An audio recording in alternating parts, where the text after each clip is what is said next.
I'm going to read off a small portion of the Satipatthana Sutta. It specifically addresses the contemplation of mental objects in the mental objects. Now, this can generally seem a bit confusing, so this is the reason why I decided that I was going to explain this as a separate portion from the rest of the sutta. Now, this is divided into two sections. The first section will be in a regular font style. The second will be in italicized, so that you'll be able to distinguish which part is from the sutta and which part consists of my reflection and explanation of what this actually means. So it begins, how monks does a monk live contemplating mental objects in the mental objects of the five aggregates of clinging?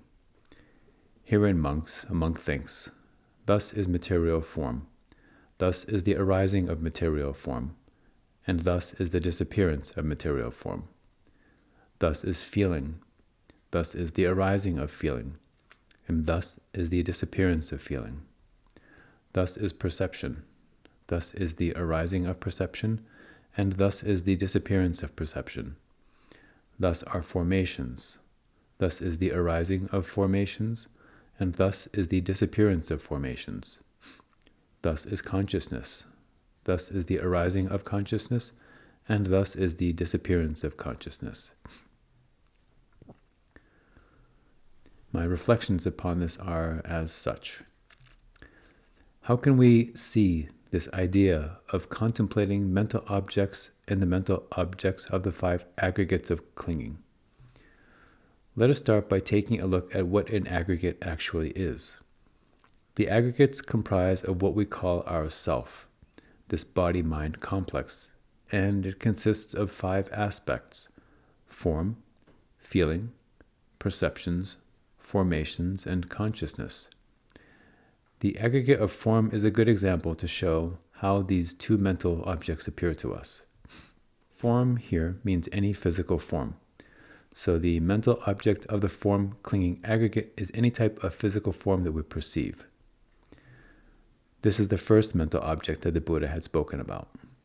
The second mental object he referred to has two aspects, arising and disappearing.